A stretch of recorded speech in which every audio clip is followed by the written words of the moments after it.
가족들과 또 함께 있는 분들과 함께 우리 좀 인사했으면 좋겠습니다. 새해 복 많이 받으십시오.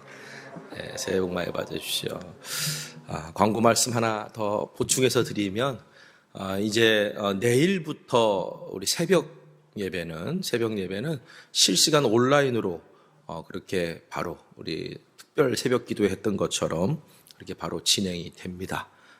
또 수요일 날 금요 성령 집회도 동일하게 실시간으로 우리가 비록 비대면으로 드린다 할지라도 그 시간에 함께 깨어서 어디든지 함께 하실 수 있도록 참고로 새벽 또 수요 금요 성령 집회 말씀은 그 당일 그 시간 지나면 이제 내일입니다. 그러니까 그 시간에 드리시라고 그렇게 하는 거예요. 그 시간에 드리십시오. 그러니까 나오는 마음으로 드리십시오라는 마음으로 한 시간 있다가 시간 나면 드려야지 그러지 말고 그 시간에 드리시라고 바로 이제 다 드릴 거예요. 그러니까 여러분들이 그렇게 기억하시고 내가 가정에서도 이런 경건의 생활들을 계속 유지해 나가야 되겠다라는 다짐으로 함께 동참해 주시면 감사하겠습니다. 자, 2021년 새해가 밝았습니다. 우리 2021년 우리 교회 표가 뭐죠? 가서 제자 삼으라. 예, 이 명령은 예수님께서 승천하시기 전에 제자들에게 하셨던 거예요. 그리스도인들이 세상에서 영향력을 잃어가고 있어요. 세상을 이기는 믿음을 가진 이들도 찾아보기가 쉽지 않습니다. 왜 그럴까? 예수님께서는 제자들을 부르실 때 나를 따르라 이렇게 말씀하셨는데 우리는 예수님을 믿는다고 말하면서도 정작 예수님을 따르지 않기 때문은 아닐까 이런 생각들을 해보게 됩니다.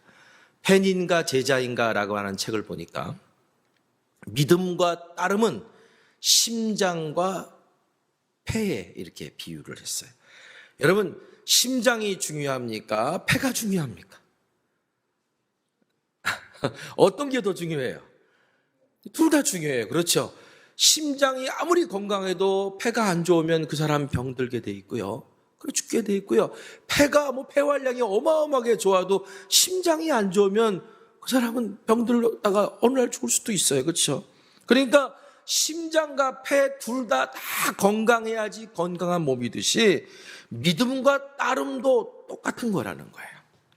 우리가 예수님을 믿는다고 하면서 예수님을 따르는 일에는 별로 관심이 없어요.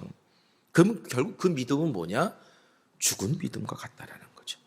야고보서 2장 17절에 이와 같이 행함이 없는 믿음은 그 자체가 죽은 것이라 그랬습니다. 결국 이 말씀도 예수님을 믿는다 하면서 따르지 않는 바로 그리스도인들을 향해서 하는 말입니다. 죽은 믿음은 세상을 이길 수도 없고 세상을 변화시킬 수도 없고 세상의 풍조를 거슬러 올라갈 수도 없어요. 예수님을 믿는다면 예수님을 따라야 하는 겁니다. 그렇다면 예수님을 따른다는 것이 뭘까요? 예수님이 가신 길을 따라가는 거고 이 말은 결국 예수님을 본받는 것을 말하는 거예요. 예수님께서는 당신을 따르는 것에 대해서 이렇게 말씀하셨습니다. 마태복음 16장 24절 이에 예수께서 제자들에게 이르시되 누구든지 나를 따라오려거든 자기를 부인하고 자기 십자가를 지고 나를 따를 것이니라. 누구든지 나를 따라오려거든 자기를 부인하고 자기 십자가를 지고 따르는 게 예수님을 따르는 거다. 제가 신학교 이제 입학할 때 면접을 보잖아요. 지금도 기억나는 질문이 있어요. 한 교수님이 좀 따뜻한 말로 위로와 격려로 좀 질문해 줬으면 얼마나 좋았을까. 근데 그분은 항상 좀 약간 삐딱하게 보시는 분이기도 했고 퉁명스러웠어요. 이렇게 묻더라고요. 어머니가 개척교회 목사님이라고? 어머니가 고생하는 거 봤을 텐데 그런데 신학교는 왜 왔나? 그래도 목회하고 싶어? 이러는 거예요. 제가 이 당연한 고생하는 줄 알면서 신학교에는 왜 왔나? 그래도 목회하고 싶어? 아니 당연한 질문을 받는 순간 제가 당황했어요. 그런데 시간이 지나고 나면서 이 질문이 예수님을 따르려면 내가 끝까지 던져야 되는 질문인 걸 알았어요. 제가 힘들 때마다 제 자신에게 이렇게 묻습니다. 힘든 줄 모르고 한다 그랬어? 힘든 줄 알고 한다 그랬잖아. 다 고생하려고 한 거잖아. 그러니까 모르고 했어? 성공하려고 했어? 편안하게 살려고 했어? 제 스스로에게 그렇게 질문을 던지. 여러분, 예수님을 따를 때 그냥 예수님 따라드려야지 이런 자세 가지고는요, 예수님 따라가는 거 몇 발자국도 못 따라가고요. 이런 사람이 당연히 십자가를 질 수 있겠습니까?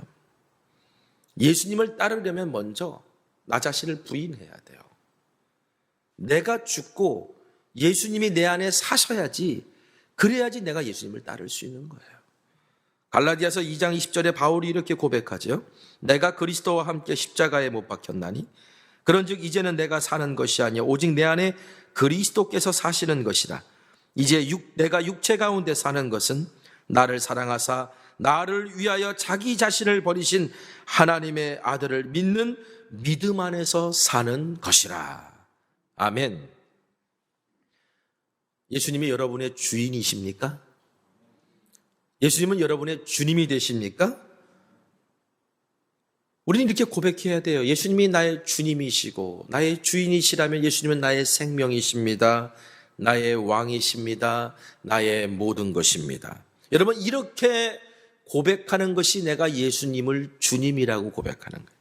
이게 바로 예수님을 믿는 거예요. 우리에게 이 고백이 분명하면 우리는 주님을 신뢰할 수 있어요. 그러면 주님을 신뢰하게 되면 예수님이 걸어가신 길, 예수님이 걸어가라 하신 길 두렵지만 갈 수 있게 됩니다. 신학자 칼 바르트가 마태복음 28장 19절 20절 가서 제자 삼으라가 있는 이 본문의 말씀을 이렇게 주석했어요. 베드로야, 너는 가서 너를 닮은 사람을 만들어라. 여러분, 사도 바울이 고린도전서 11장에서 내가 그리스도를 본받은 것 같이 너희도 나를 본받으라 라고 말한 것과 똑같은 맥락에서 한 말이에요. 여러분, 내가 제자 삼는 사명을 감당하려면 먼저 선행되어야 될 것이 있겠죠? 뭘까요? 먼저 내가 예수님을 따르는 제자가 되어야 합니다. 먼저 내가 예수님을 닮은 사람 돼서 나 같은 사람을 만들어내는 게 그게 제자 삼는 방법인 거예요. 그리고 내가 예수님을 따르는 사람이 되는 그 길을 따라가면 다른 예수님 본받은 사람이 되었다면 어떻게 해요? 이제 내가 제자 삼고자 어디로 가야 돼요? 세상으로 가서 제자 삼는 사명을 감당해야 된다는 거죠. 가서 제자 삼으라. 사도행전은요, 예수님의 이 명령을 따르기 위해서 하나님의 은혜에 자기의 인생의 모든 걸 의탁하고 성령의 인도하심의 모든 것을 맡기며 믿음의 돛을 폈던 교회와 사도들의 이야기, 그게 바로 사도행전입니다. 오늘 사도행전 73번째 말씀으로 지난 9주 동안 잠시 멈췄던 사도행전 강해를 다시 시작하며 새해를 열기를 원합니다. 우리가 앞으로 사도행전을 읽고 묵상하고 실천하면서 가서 제자 삼으라는 예수님의 명령을 향해 우리의 믿음의 돛을 사도들과 옛날 초대교회처럼 펼 수 있는 저와 여러분 되시기를 간절히 소망합니다. 그러면 성령의 바람이 우리를 사명의 바다로 인도하실 겁니다. 오늘 본문 말씀은 사도 바울이 3차 선교 여행을 마치고 새로운 선교의 도전을 위해서, 그것을 준비하기 위해서 예루살렘으로 돌아가는 여정을 담고 있습니다. 마치 오늘 우리가 새롭게 교회를 시작하려고 2021년을 시작하듯이 사도 바울도 새로운 선교에 도전을 하려고 예루살렘으로 이제 가고 있는 거예요. 가서 제자 삼으라는 표를 우리가 붙들고 선교적인 교회가 되기 위해 새로운 도전을 시작하는 저와 여러분에게 오늘 이 사도 바울의 이야기가 어떻게 우리가 이 사명을 잘 감당할 수 있는지 우리가 중요한 원칙을 우리에게 알려줄 겁니다. 특별히 오늘 3가지 원칙을 우리가 1년 동안 좀 가슴에 잘 새겨두고 우리가 힘들고 이 사명 감당할 때마다 사도 바울은 이 새로운 도전을 앞에 두고 항상 이런 원칙을 가지고 나아갔지라고 하는 것을 좀 한번 깨닫고 나아갔으면 좋겠습니다. 자, 첫 번째 원칙이 뭐냐? 따라해 봅시다. 내 계획보다 하나님을 더 신뢰해야 합니다. 자, 바울이 예루살렘을 거쳐 로마와 스페인까지 가는 새로운 선교 계획을 세웠어요. 그래서 이제는 예루살렘에서 지키는 마지막 유월절이 될 수 있겠구나. 이제 사도 바울의 나이도 있고 여러 가지 생각해 보니까 사도 바울이 내가 이제 가면 못 돌아올 수도 있겠구나라는 생각이 들었던 것 같아요. 그래서 이제 고린도에서 어떻게 했냐면 수리아로 가는 배를 타고 예루살렘에 가서 유월절, 마지막 유월절을 지켜야지. 그렇게 계획을 세웠는데, 그래서 이제 사람도 모으고 가서 예루살렘에 헌금을 전달할 사람들도 모으고 각 지역의 대표들을 모으고 배를 타고 가려고 그랬는데 사도 바울에게 소식이 들려와요. 유대인들이 사도 바울을 그 수리아로 가는 배 위에서 쥐도 새도 모르게 죽이려고 하는 음모를 꾸미고 있다라는 거예요. 이 이야기를 듣고 이제 바울이 어떻게 하냐면 같이 갈 동역자들은 먼저 배를 타고 드로아에 가 있으라고 말하고 자기는 걸어서 이 고린도에서 빌립보까지 600km를 걸어 올라가요. 지도 한번 띄워주세요. 자, 지도 저기 녹색으로 된 겁니다. 녹색. 빨간색은 고린도까지 왔던 3차 선교 여행의 여정을 얘기하는 거고요. 녹색은 저 고린도에서 수리아로 가는 배를 타고 가야 되는데 못 가고 다시 600km를 걸어서 왔던 길을 다시 되돌아가는 그 여정을 보여주는 거예요. 자, 여러분, 저 먼 거리를 그 병약하고 나이 많은 바울이 다시 걸어갔어야 됐었어요. 이게요, 내가 계획대로 뭔가 착착착착 맞아떨어질 때는 그때는 신나잖아요. 그럴 때는 뭐 발걸음이 힘찹니다. 그렇죠? 근데 내 계획이 안 돼가지고 어쩔 수 없이 돌아가는 그 길은요, 왠지 더 힘든 법이잖아요. 그러니까 아마 더 힘든 여정이었을 거예요. 그런데 성경을 보면 바울이 막 원망하거나 그러지 않아요. 여러분, 바울이 이렇게 원망하지 않고 힘든 길을 돌아갈 수 있었던 것은 자기의 지난 선교 여정을 통해서 나의 계획보다 하나님의 섭리를 더 신뢰하는, 바로 성령의 인도하시는 길에는 다 뜻이 있다라고 하는 사실을 사도 바울이 지난 시간들을 통해 경험했기 때문에 내가 배를 타고 안 가는 것도 다 이유가 있겠지. 이렇게 걸어서 돌아가게 되는 것도 다 이유가 있는 거지. 누구를 탓하고 원망하는 게 아니라 우리가 하나님의 뜻 안에 있으면 하나님이 그렇게 이끌어 가시는 거지 라고 하는 그런 어떤 기본적인 믿음이 사도 바울에게 있었기 때문에 그 먼 거리를 걸어갈 수 있었던 거예요. 잠언 16장 9절에 사람이 마음으로 자기의 길을 계획할지라도 그의 걸음을 인도하시는 이는 여호와시니라. 우리가 작년에 이 말씀 참 많이 읽었고 사실 이 말씀 우리가 정말 경험 많이 하지 않았습니까? 근데 바울처럼 이 말씀의 의미를 잘 이해하고 있는 사람도 드물 거예요. 여러분, 우리는 내가 세워놓은 계획대로 모든 것이 잘 되면 형통의 복을 받았다라고 얘기해요. 그렇죠? 내가 세워놓은 계획대로 잘 되면. 여러분, 계획대로 되지 않으면 하나님 왜 나를 형통케 하지 않으십니까? 라고 원망하기도 합니다. 그리고 시험에 들기도 해요. 난 열심히 했는데, 난 헌신했는데 왜 계획대로 안 되죠? 이렇게 말하면서요. 이런 우리에게 들으라고 잠언은 우리에게 이런 지혜를 가르칩니다. 잠언 19장 3절 세번역 성경으로 읽어드릴게요. 사람은 미련해서 스스로 길을 잘못 들고도 마음속으로 주님을 원망한다. 자, 무슨 말이에요? 내가 형통이라고 생각했던 그 계획, 누가 준 거라는 거예요. 그 계획을 형통하게 해야 된다는 건 누구 생각이에요? 내 생각이지. 근데 내 계획이 혹시 잘못됐다라고 생각한 본 적은 없나요? 우리는 내 계획대로 돼야 형통한다고 생각하고 형통의 복을 받는다고 생각하지만 그 계획 자체가 내가 잘못 들어간 길이라고, 잘못 세운 계획이라고 생각하지는 않나요? 일이 안 되고 계획이 어그러지면 나도 모르게 하나님부터 원망할 때가 있어요. 결국 이 얘기는 뭐냐? 하나님을 신뢰하기보다 내 계획을 더 신뢰했다라고 하는 말이 아닐까요? 우리는 작년이라 부르기엔 조금 어색합니다. 며칠 전이니까. 우리는 작년, 그래도 코로나19 상황을 통해서 계획을 세우는 것에 대해 다시 생각하는 시간을 갖게 됐어요. 이 계획을 세운다는 게 뭘까?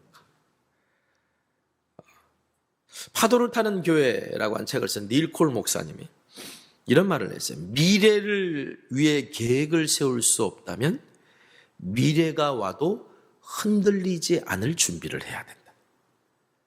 여러분, 우리가 미래를 위해서 무슨 계획을 세우는 게 어려운 시대가 왔고요. 너무 미래가 금방금방 바뀌어요. 그러니까 뭔가 계획을 세운다는 게 이제는 무의미해요. 그러면 계획을 세우지 말아야 되느냐? 아이젠하워가 그런 말을 했거든요. 전쟁 연기잖아요. 2차 세계대전에. 전쟁을 해보니까 계획이 잘 쓸데없더라는 거죠. 왜냐하면 상황이 계속 바뀌니까. 그러나 그럼에도 불구하고 계획을 세울 필요는 있다. 또 이런 얘기를 해요. 계획을 세워놔야 되지만 상황이 계속 바뀌는 걸 인정해야 된다는 거예요. 그러니까 우리가 지금 계획을 세우고 뭔가 나가더라도 미래가 바뀐 상황이 아무리 닥쳐와도 거기에 흔들리지 않을 준비, 결국 이 얘기는 뭐냐면 어떠한 상황이 오더라도 그것을 이용할 수 있는 준비가 돼 있어야 된다는 거죠. 저는 우리 신앙인들에게 우리 그리스도인들이 성령의 인도하심 따라 살아가는 사람들에게 필요한 자세라고 생각해요. 내가 계획을 세웠는데 그 계획을 탁탁탁 맞춰가는 거, 그것도 물론 성령의 인도하심일 수 있고, 계획을 세울 때 죽어라고 기도하고 열심히 금식하고 기도해서 성령님께서 완벽한 계획을 우리에게 알려주셨을 수도 있지만, 때로는 우리가 계획을 세우고 나갈 때 상황이 바뀌고 여러 가지 다른 인도하심이 있을 때 거기에 내가 유연하게 거기에 순종하며 나아갈 수 있는 자세가 사실 오늘 우리에게 필요한 거예요. 바울이 이런 고백을 했잖아요. 로마서 8장 28절에 우리가 알거니와 하나님을 사랑하는 자 곧 그의 뜻대로 부르심을 입은 자들에게는 모든 것이 합력하여 선을 이룬다. 모든 것이 합력하여 선을 이루기 때문에 어떻게 해요? 하나님을 사랑하느냐, 내가 부르신 대로 지금 살고 있느냐, 이 대원칙을 가지고 우리가 살다 보면 결국 나의 성공과 실패와 기쁨과 눈물도 다 하나가 돼서 하나님께서 선으로 만들어 주신다는 거거든요. 그런데 내 계획대로 되는 것이 형통이라고 믿는 사람은 로마서 8장 28절 같은 말씀이 깨달아지지도 못하고 고백되기도 힘들어요. 여러분, 그러나 바울은 알았어요. 내 계획보다 하나님을 더 신뢰했던 사람이에요. 그러니까 수백 킬로를 돌아가는 길을 용기 있게 선택할 수 있었던 겁니다. 자, 바울이 그렇게 수백 킬로를 돌아갔습니다. 얼마나 힘든 여정이었겠습니까? 그런데 그 여정에 뭔가 그래도 남는 게 있어야 되잖아요. 도대체 왜 그렇게 돌아가게 하셨을까? 그 의미를 이제 깨닫게 하시는데 그 의미가 뭘까? 자, 우리 6절 말씀 한번 읽어보겠습니다. 6절. 자, 읽겠습니다. 우리는 무교절 후에 빌립보에서 배로 떠나 닷새만에 드로아에 있는 그들에게 가서 이레를 머무니라. 여기서 우리가 주목해야 될 단어는 우리는 이라는 말입니다. 우리는. 자, 사도행전을 쓴 사람이 누구라 그랬죠? 누가 사도행전을 썼습니까? 누가가 썼죠. 근데 이 말씀 이전에 우리는 이라는 단어가 나왔던 적이 있어요. 그리고 한동안 우리는 이라는 단어가 안 나와요. 그 얘기는 뭐냐면 사도행전을 쓴 누가가 바울하고 동행하지 않았다는 거예요. 그런데 바울이 600km를 다시 걸어서 올라가고 난 다음에 5절, 6절부터 무슨 단어가 나오냐면 우리는 이라는 단어가 나와요. 이 얘기는 뭐냐면 누가가 바울과 다시 동행하게 됐다는 거예요. 그렇죠? 그래서일까? 사도행전 이 앞으로 있는 후반부는요, 너무나도 자세하게 사건들이 기록되어 있어요. 왜? 누가가 바울에게 들은 이야기가 아니라 누가가 직접 경험한 이야기, 직접 들은 이야기이기 때문에. 여러분, 하나님께서는요, 이 수백 킬로를 돌아가게 만드시면서 누구를 예비해 놓고 계셨냐면 빌립보에서 헤어졌던 누가를 다시 데리고 새로운 선교 사역에 갈 수 있도록 누가라는 사람을 예비해 놓으신 거예요. 그러니까 누가는요, 이제 바울의 마지막까지 함께, 끝까지 함께. 여러분, 바울이 이제 나이도 좀 먹었고 사역을 정리할 때라 그랬잖아요. 몸도 아파서 많이 아프고 힘들었을 때인데, 자, 우리 하나님이 얼마나 큰 위로의 하나님이신지. 누구를 붙여줘요? 누가는 직업이 원래 뭐였어요? 의사였어요. 주치의를 붙여주셔가지고, 기도의 동역자요, 주치의요. 옛날에 의사는 과학자입니다. 또 역사를 또 기술하는, 또 배운 사람 아닙니까? 그러니까 또 이 사도행전을 기가 막히게 기록했잖아요. 일일이 사도 바울의 여정을 기록하고, 그리고 사도 바울이 아픈 것 있으면 아픔을 관리하고 같이 기도하는 그런 동역자를 하나님이 붙여주셨다. 6월절까지 예루살렘에 가서 예배드리는 바울의 계획은 실패했지만 하나님께서는 바울을 돌아가게 하심으로 마지막까지 함께 해줄 수 있는 사람을 만나게 하신 거예요. 여러분, 따라해 봅시다. 하나님은 좋은 것 주시는 하나님이십니다. 하나님은 우리에게 좋은 것 주시는 하나님이세요. 내 계획보다 하나님을 더 신뢰해 보세요. 내 계획의 형통이 아니라 하나님의 뜻이 내 삶에 이루어지는 걸 형통이라고 생각해 보세요. 그러면 좋은 것 주시는 하나님을 만나게 될 줄 믿습니다. 여러분, 2021년 우리가 아무리 좋은 계획을 세웠어도 내 계획대로 되지 않을 수가 있어요. 여러분, 올 한 해 내가 이렇게 살아보겠다라고 그렇게 계획을 세웠는데 여러분, 시작부터 삐끄덕거릴 수 있어요. 그렇죠? 우리 교회도 선교회장님들 세우고 1월 달에는 이제 속장님들을 좀 세우고 이런 계획을 가지고 나름대로 탁탁탁탁 계획을 맞춰놨는데 처음에 시작할 때는, 근데 벌써 1월 17일까지 이게 비대면 예배 되고 가면서 이게 속장님들을 모을 수가 없어요. 근데 그러니까 자꾸 일이 딜레이가 되는 거지만, 그러나 이미 이 계획을 세울 때 성령님께서 저한테 주셨던 감동이 뭐냐면, 이 계획 속에서 네가 나한테 맡길 수 있는 게 뭘까? 성령님이 하실 수 있는 게 뭘까? 때다. 선교회장을 세울 때, 속장을 세울 때, 새로운 속회를 시작할 때 그 때와 시점을 성령님께 맡길 수 있다면, 그러니까 지금 상황이 빨리 계획대로 돼야 되는데 그 기도와 준비가 안 돼 있으면 지금 제 마음이 많이 이렇게 불편했을 텐데, 그래, 때와 시점은 내가 성령님께 맡겼지, 나머지 할 수 있는 준비만 하고 있으면 되지 라고 했더니 지금 마음이 편하네요. 여러분, 어떤 상황이 오더라도 내 계획대로 안 된다고 조급해하지 마시고 그 상황 속에서 내가 먼저 하나님을 신뢰하고 있는지를 점검하시기 바랍니다. 내 계획, 내가 세운 계획보다 하나님을 신뢰하고 있는가? 그리고 길을 찾지 말고 먼저 하나님의 뜻을 구하시기 바랍니다. 그러면 하나님께서 예비해 놓으신 길을 보게 될 거예요. 이것이 바울에게 배우는 끝까지 사명을 감당할 수 있는 첫 번째 원칙이에요. 내 계획보다 하나님을 더 신뢰하라. 두 번째 어찌 따라해 보겠습니다. 위기는 하나님의 능력을 확인할 기회가 됩니다. 자, 사도 바울이 이제 빌립보에서 누가와 함께 드로아로 갑니다. 드로아에는 먼저 보냈던 7명의 제자들이 기다리고 있었어요. 자, 바울이 유월절을 예루살렘에서 지키기로 한 계획은 무산됐기 때문에 이제 빌립보에서 유월절과 무교절을 보내고 나서 유대인들의 최대 명절인 오순절이 유월절 후 50일 후에 다가오거든요. 그러니까 오순절은 내가 예루살렘에서 지켜야 되겠다 생각하고 서두르려고 했어요.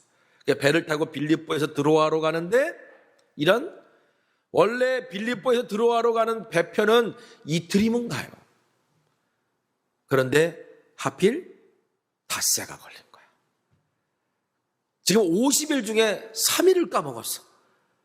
이러니까 가는 여정 속에서 마음이 조급해질 수밖에 없어. 시작부터 또 이렇게 일이 딜레이가 되니까. 그래가지고 바울이 오순절까지 가려면 빨리 서둘러야 되기 때문에 드로아에 도착했어. 드로아에 도착해서 드로아의 교인들과는 이제 빨리 작별하기를 원해. 빨리 작별하고 빨리 떠나야 되니까. 그래가지고 마침 그때가 주일 예배를 드릴 수 있을 때, 그러니까 주일 예배를 드린 거예요. 주일 예배를 드리고, 그런데 이 바울이라는 사람이 그래요. 내가 아무리 목적이 있어도 지금 여기 성도들이 지금 막 바울을 이제 마지막 보는 걸 수 있잖아요. 처음 본 사람도 있을 거고. 그러니까 사도 바울에게 말씀 듣고 싶은 마음이 얼마나 강렬했겠어요. 그러니까 바울도 이 사람들하고 마지막 헤어지는 건데 이들에게 끝까지 말씀 한 절이라도 더 가르쳐주고 싶었을 거 아니에요. 그러니까 주일날 예배를 드리면서 말씀을 강론하는데 그냥 늦은 밤까지 계속 말씀을 전하는 거예요. 그러다가 이제 3층에 이렇게 걸터 앉아있던 유두고라고 하는 청년이 있었는데 그 유두고라는 청년이 졸음을 이기지 못해가지고 깊은, 그러니까 잠이 막 끌어내렸다고 이제 원어에는 그렇게 표현하고 있어요. 잠이 끌어내렸다. 막 끌어내려가지고 그냥 땅에 떨어져 죽는 일이 생겨요. 여기서 우리가 받아야 될 교훈이 뭐예요? 예배 시간에 졸면 죽을 수도 있다? 실제로 쿰난 공동체, 유대인들의 그 쿰난 공동체가 있는데 그 공동체는 예배 시간에 졸다 걸리면 30일 동안 공동체에서 추방당했다 그래요. 사실 여기서 그 얘기를 하는 게 아니에요. 유두고라는 사람이 어떤 사람인지를 알면 이해가 돼요. 유두고라고 하는 이름의 뜻은 행운 혹은 우연. 참 이름이 기가 막히게 우연이 맞아요. 우연히 사고가 났는데 살아나는 행운을 얻은 사람. 유두고인데 이게 이 유두고라는 이름은 보통 누구에게 붙여주는 이름이냐면 귀한 이름이 아니고 노예들에게 붙여주는 이름이었어요. 우리도 저기 뭐 애완견들한테 이름 붙여줄 때 보면 음식 이름 많이 붙여주거든요. 음식 이름 많이 붙여주면 오래 산다고. 그래서 음식 이름 붙여준다는데 이 노예들한테도요. 너는 행운, 우연 뭐 이렇게 이름을 붙여주면 괜히 뭐 나한테 행운이 올 것 같고. 그러니까 노예들한테도 그런 이름을 붙였던 거예요. 자, 그런데 이 유두고가 그렇다면 이제 노예였을 거예요. 지금처럼 무슨 뭐 주 5일째 근무하는 것도 아니고 노예는요. 일주일 내내 그냥 죽어라고 일만 하는 사람들입니다. 그러니까 주일날 밤에 3층에 앉았다는 거 보니까 이제 주일날 밤에 늦게 끝나고 온 거예요. 그래도 말씀을 들으려고 노예지만 예수님 믿었고 그리고 그 은혜 가운데 살려고 했던 복이 드문 청년이었어요. 어떻게든지 말씀을 듣고자 하는 사모함이 있었으니까 내일 아침 일찍 일어나서 또 가서 일해야 되는데 밤늦게까지 와서 예배드리고 싶겠어요. 믿음이 없으면 믿음이 있으니까 와서 예배드리는 거지. 그러니까 괜히 잠자다 떨어져 죽을 뻔한 사람이라고 유두고를 갖고 막 그러면 안 돼요. 유두고도 나름대로 최선을 다하려고 했던 사람이었어요. 그렇죠? 그러다가 이제 예배를 드리다가 그만 사고가 난 거예요. 잠을 못 이긴 거야. 그렇잖아요. 잠이 막 눈꺼풀은 우리 옛날 역도 선수 장미란도 못 든다는데 세상에서 제일 무거운 게 눈꺼풀이라는데 저도 운전하다가 보면 막 졸려움이 밀려오는데요. 어느 날은 이러다가 죽겠구나 그런데도 눈이 안 올라오더라니까. 이 하기 힘들더라고요. 그래 이제 유두고가 떨어져 죽었어요. 여러분 근데 지금 우리 교회에서 이런 일이 일어났다고 한번 상상해 보세요. 와, 이거는 어마어마한 시험이죠. 그렇죠. 예배를 드리러 왔던 사람이 떨어져 죽었으니. 거기다가 뭐예요? 그 당시는 예배를 드리고 이러고 하는 것이 호의적이냐? 호의적일 때도 아니에요. 요즘 우리 교회를 향해서 호의적이지 않잖아요. 조그만 무슨 일이 터지면 다 교회 잘못이라고 그러고 그냥 늑달같이 달려드는 그런 시대. 어떻게 보면 그때도 그랬어요.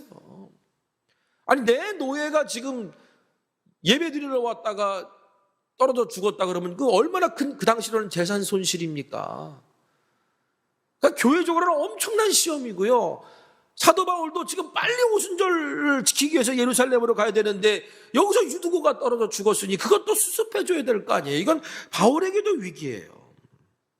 그러니까 사람들이 떨어져 죽은 걸 보고 막 우성우성대고 어떡하나 막 소동이 일어나니까 이때 바울이 유두고를 품에 안고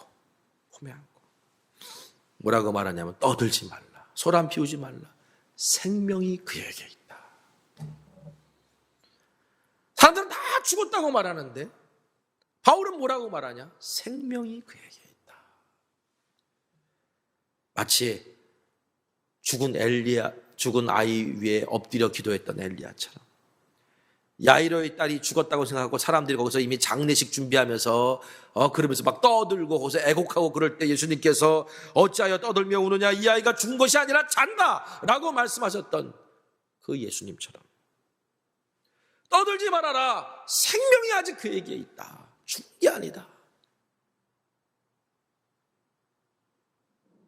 여러분, 유두고의 죽음은 분명한 위기였어요. 그런데 바울의 말처럼 유두고는 살아났고, 이 사건은 드로아 교회와 성도들에게 너무나도 큰 위로가 됐어요. 자, 12절 말씀 읽어보겠습니다.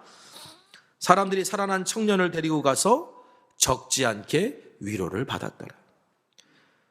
적지 않게 위로를 받았다는 건 많은 위로를 받았다는 거잖아요. 여러분, 바울이요, 밤늦도록 전한 이야기가 뭘까요? 십자가와 부활, 복음의 능력이잖아요. 그렇죠? 십자가와 부활, 복음의 능력을 전했는데 지금 그들 눈앞에서 뭘 봤어요? 죽은 사람이 살아나는 걸 본 거예요. 그 당시는요, 예수 믿기 힘든 시대예요. 신앙을 지키며 살기 어려운 시대였어요. 그런데 유두고가 죽었다가 살아나는 경험을 드로아 교인들이 보면서 뭐래요? 밤새도록 사도 바울이 가르쳤던 말씀이 실제라는 게 확 믿어진 거예요. 그러면서 내가 지금 믿고 있는 게 헛게 아니구나, 내가 지금 헌신하고 있는 것이 헛것이 아니구나, 내가 지금 고난을 겪고 있는 것이 헛된 것이 아니구나, 이거를 유두고 사건을 통해 확인하게 됩니다. 위로가 밀려오기 시작하는 거예요. 감사가 밀려오기 시작하는 거예요. 여러분, 기도합니다. 위기를 통해서 우리 모두가 하나님의 능력을 확인하는 기회가 있기를 기도합니다. 우리가 지금 위기라고 말한다면 오히려 이 위기가 하나님의 능력을 확인하는 기회가 될 줄 믿습니다. 교회가 아직 생명에 있다는 걸 보여주고 그리스도인들의 믿음이 아직 살아있다는 걸 보여주는 기적의 사람, 기적의 교회가 되기를 주님의 이름으로 축원합니다. 위기는 곧 하나님이 일하시고 복음의 능력을 경험할 기회임을 믿고 두려워하지 마십시오. 이것이 바울에게 배우는 끝까지 사명을 감당하는 두 번째 원칙입니다. 하나님의 나라는 말에 있지 않고 오직 능력에 있습니다. 고린도전서 4장 20절의 말씀입니다. 따라해 봅시다. 하나님의 나라는 말에 있지 아니하고 오직 능력에 있습니다. 아멘. 자, 마지막 세 번째 원칙 따라해 봅시다. 기도보다 앞서지 말고 바쁠수록 기도해야 합니다. 자, 주일날 그 어마어마한 사건이 터졌어요. 저녁에. 그러니 이제 할 얘기가 얼마나 많겠어요. 밤을 샜어요. 지금 바울과 드로아 교인들이 밤을 새면서 쉽게 말하면 나눔을 가진 겁니다. 유두고 사건으로 위로와 소망을 얻은 바울 일행과 드로아 교회 성도들 모두 아름다운 이별을 이제 합니다. 바울 일행은 드로아에서 배를 타고 아서로 간 후 미둘루네로 가는 일정을 잡았어요. 지도 한번 띄워주실래요? 바울이 드로아에서 아소, 그 다음에 미둘레네, 그리고 기오, 이런 이제 여정으로 가게 되는데 이때 바울이 이상한 행보를 취해요. 드로아에서 아소로 가고자 할 때 다른 사람들은 다 배를 타고 가고, 이제 네 번째 지도 띄워주세요. 드로아에서 아소로 갈 때 녹색이 항로입니다. 배를 타게 가고 하고는 정작 본인은 어떻게 하느냐? 걸어가. 자, 13절 보니까 우리는 앞서 배를 타고 아소에서 바울을 태우고 그리로 가니 이는 바울이 걸어서 가고자 하여 그렇게 정하여 준 것이라. 지금 다른 사람들은 아까 드로아에서 아소로 배를 타게 만들어 놓고 자기는 혼자 걸어가겠다는 거예요. 바울이 그거를 일부러 했다는 거예요. 일부러. 그렇게. 왜 그랬을까요? 자, 아까 지도 다시 한번 띄워주실래요?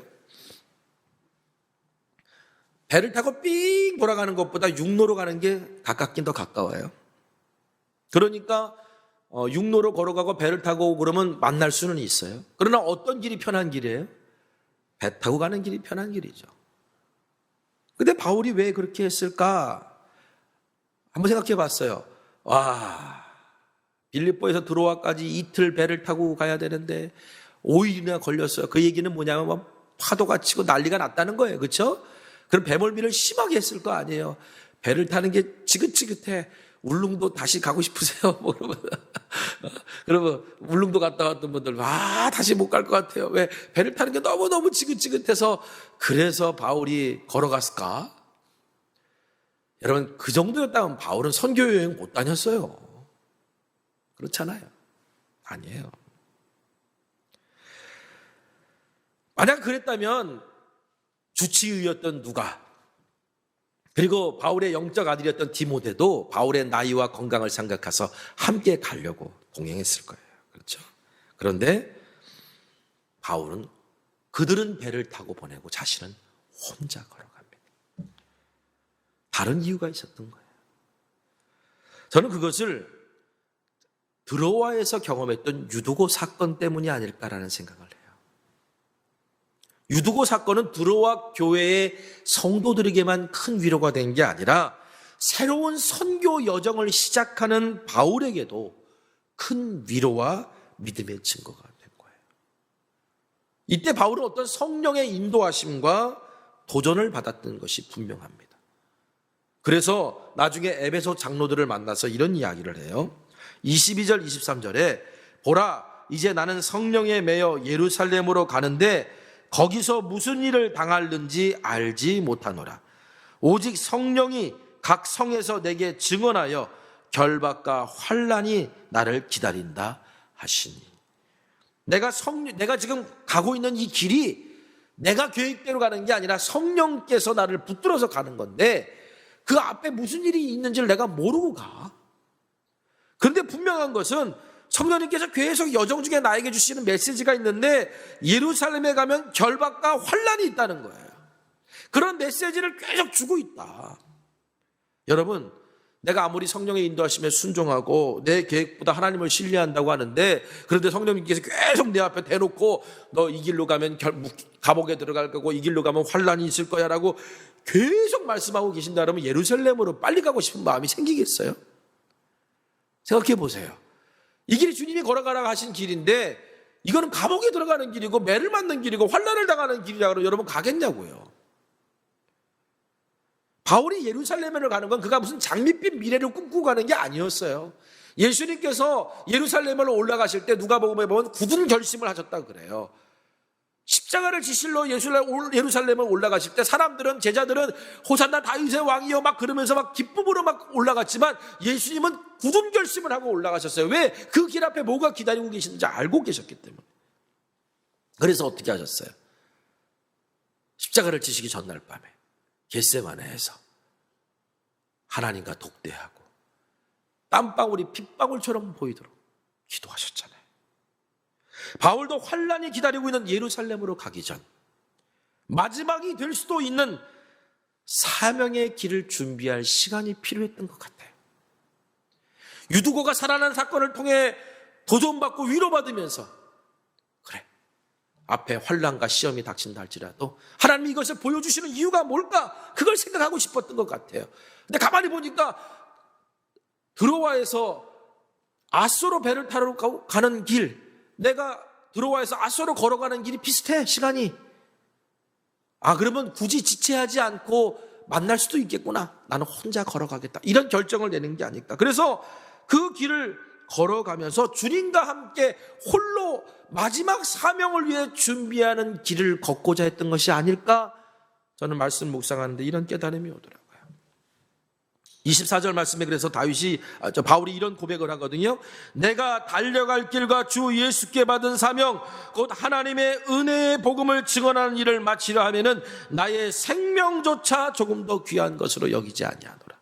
이게 바울이 자신의 모든 인생을 고백한 신앙 고백이에요.